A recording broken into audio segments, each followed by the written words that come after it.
आज के दिन हमने बिटकॉइन में बहुत बड़ी गिरावट देखी है। $40,000 को आज के दिन बिटकॉइन ने टेस्ट कर लिया है ऑलरेडी। यही एक सबसे बड़ा डर था जिसकी वजह से जितने भी बेयर्स हैं वो और भी ज्यादा स्ट्रांग होने वाले हैं। और इसी के साथ अगर हम फियर देखते हैं तो मार्केट में बहुत ज्यादा फियर हो चुका है।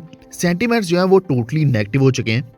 तो इसके पीछे आखिर रीजन क्या है, यहाँ से मार्केट नीचे क्यों जा रही है और यहाँ से रिकवरी कब तक पॉसिबल हो सकती है और क्यों पॉसिबल हो सकती है, ये सब हम डिस्कस करेंगे इस वीडियो में। तो वीडियो बहुत ही ज्यादा इंपॉर्टेंट होगा, अभी से लाइक कर दो। लेकिन अगर हमारे चैनल पे पहली बार आए हैं तो अभी से वॉल्फ ट्रेड चैनल को सब्सक्राइब करके बेल आइकन दबा लीजिए ताकि आप तक सारे नोटिफिकेशन सबसे पहले पहुंचे। बाकी अपडेट्स आपको टेलीग्राम के ऊपर मिलती रहेंगी। वॉल्फ ट्रेड ऑफिशियल आप सर्च कर सकते हैं या फिर आपको लिंक मिल जाएगा डिस्क्रिप्शन में। तो चाहे चाइना ने क्रिप्टो करेंसीज को बैन कर दिया, माइनिंग को बैन कर दिया, तो हमें लग रहा था कि शायद इसके बाद चाइना इंटरफेयर नहीं कर पाएगा। लेकिन अभी चाइना की तरफ से ही सबसे बुरी अपडेट्स आ रही हैं जिसकी वजह से क्रिप्टो मार्केट और भी ज्यादा डंप हो रही है। तो एक्चुअल में चाइनीज गवर्नमेंट ने एक डॉक्यूमेंट इशू किया है जिसमें उन्होंने वार्न किया है risk of frauds in metaverse, blockchain games and play to earn games, जिसकी वजह से खासकर जो मेजर इफेक्ट पड़ा है वो मेटावर्स और एनएफटी बेस्ड गेम्स के ऊपर पड़ा है। तो उसके बेसिस पर जितने भी कॉइन्स हैं उनमें डिक्लाइन आया है। तो यहाँ ओवरऑल जब भी चाइना कोई भी नेगेटिव न्यूज देता है तो उसका मेजर इंपैक्ट बीटीसी के ऊपर ही पड़ता है। एंड बिटकॉइन आज हम देख पा रहे हैं $40,200-300 के आसपास चल रहा है। आरएसआई भी बहुत ज्यादा डिक्लाइन हो चुका है, यहाँ से वॉल्यूम्स कम होना शुरू हो चुकी हैं।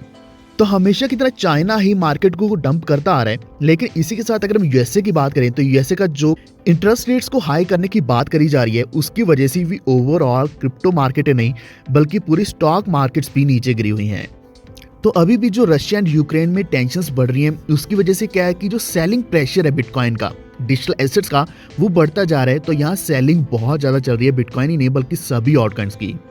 तो इसका सबसे बड़ा रीजन क्या है वो मैं आपको बता देता हूँ, क्योंकि यहाँ जितने भी लोग हैं, जितने भी बड़े इन्वेस्टर्स हैं, वो बिटकॉइन को या फिर डिजिटल एसेट्स को सेल ऑफ करके गोल्ड में होल्डिंग्स बढ़ाना शुरू कर चुके हैं।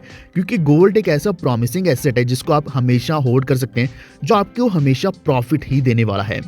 तो क्रिप्टो करेंसी से निकलकर यहाँ इन्वेस्टर्स गोल्ड में इन्वेस्टमेंट शुरू कर चुके हैं। इसी के साथ अगर हम स्टॉक्स की बात करें तो स्टॉक्स भी चाहे 1% नीचे गिरे तो वहां भी एक बाइंग अपॉर्चुनिटी बन चुकी है। तो वहां भी और भी ज्यादा बाइंग करी जा रही है। तो कल के दिन मैंने आपको एक अपडेट दी थी कि जो बर्कशायर हैथवे के जो चार्ली मुंगर हैं तो उन्होंने कहा था कि क्रिप्टो करेंसीज एक वेनरल डिजीज है, तो इसको बैन कर देना चाहिए। बिल्कुल जैसे चाइना ने बैन किया है तो सभी कंट्रीज को बैन कर देना चाहिए। तो अगर एक ऐसी बड़ी स्टेटमेंट मेजर कंपनीज की तरफ से आती है, बड़े इंस्टीट्यूट्स की तरफ से आती है, तो ओवरऑल मार्केट के ऊपर बुरा इंपैक्ट पड़ता है। एक्चुअल में मैं आपको सही रीजन बताऊं तो अगर हम टॉप 10 एंटिटीज या टॉप 10 एसेट्स की बात करें जिसमें सबसे ज्यादा वैल्यू है तो टॉप 9 पे बीटीसी है और 10 पे बर्कशायर हैथवेज है। तो इस चीज से शायद मोस्ट प्रॉब्ली ये जेलस हैं कि उनकी पोजीशन बिटकॉइन ने ले ली है, जिस कारण वो बिटकॉइन को बैन करने की बात कर रहे हैं।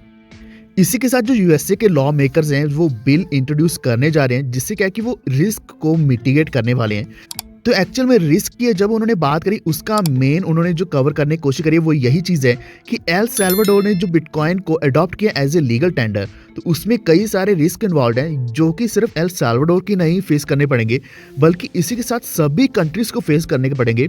क्योंकि इससे क्या है कि जो यूएस है या फिर बाकी जो कंट्रीज हैं उनका इंटरेस्ट ऐसी कंट्रीज के साथ नहीं रहेगा जो बिटकॉइन में ज्यादा इन्वेस्टमेंट्स रखते हैं, क्योंकि उनकी जो इकोनॉमिक स्टेबिलिटी है वो कभी भी अनस्टेबल हो सकती है और फाइनेंशियल इंटीग्रिटी भी कभी भी इम्पैक्ट हो सकती है।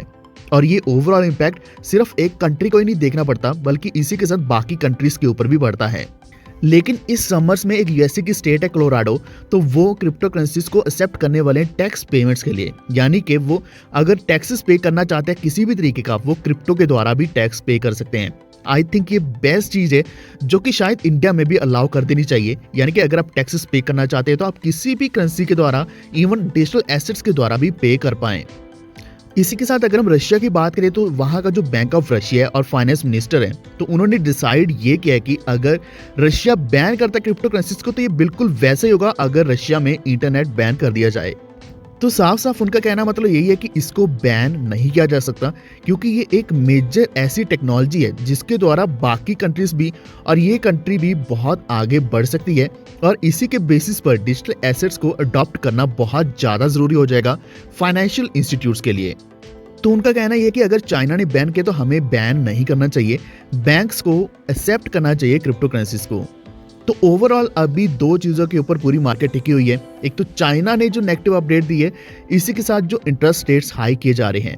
एंड जब मैं ये वीडियो रिकॉर्ड कर रहा हूँ, इसी के साथ अभी एक नया 24 आवर का लो बना है बीटीसी का, जो $39,700 के आसपास जाकर गिरा है। तो आरएसआई भी बहुत ज़्यादा नीचे आ चुका है। इस वक्त हम देख पा रहे हैं कि ये करीब 40 के आसपास आ गिरा है। तो यहाँ एक सपोर्ट बनी हुई है जो 38 और 39 के बीच में है, ये ब्रेक होती हुई दिख रही है, यानी कि बहुत बुरा डंप पॉसिबल हो सकता है। एंड ये एक बाइंग अपॉर्चुनिटी आपके लिए बन सकती है। अगर आपको बेस्ट कॉइन्स की लिस्ट चाहिए तो मैं अभी जल्दी ही वॉलस्ट्रीट ऑफिशियल यानी कि टेलीग्राम के ऊपर डाल दूंगा, तो वहाँ आप ज्वाइन अभी से कर सकते हैं। लिंक आपको डिस्क्रिप्शन में मिल जाएगा। लेकिन आपका क्या मानना है, अभी मार्केट कहाँ जा सकती है, नीचे गिरेगी या फिर यहाँ से एक ऊपर को उछाल आ सकता है? अपनी राय नीचे कमेंट करके जरूर बताना। और इसी के साथ अगर आपको जानकारी अच्छी लगी है, थोड़ी सी भी वैल्यूबल लगी है, वीडियो को लाइक एंड शेयर करते हुए हमारे चैनल वॉलस्ट्रीट को सब्सक्राइब करके बेल आइकन दबा लीजिए, ताकि आप तक सारे नोटिफिकेशन सबसे पहले पहुंचे। धन्यवाद।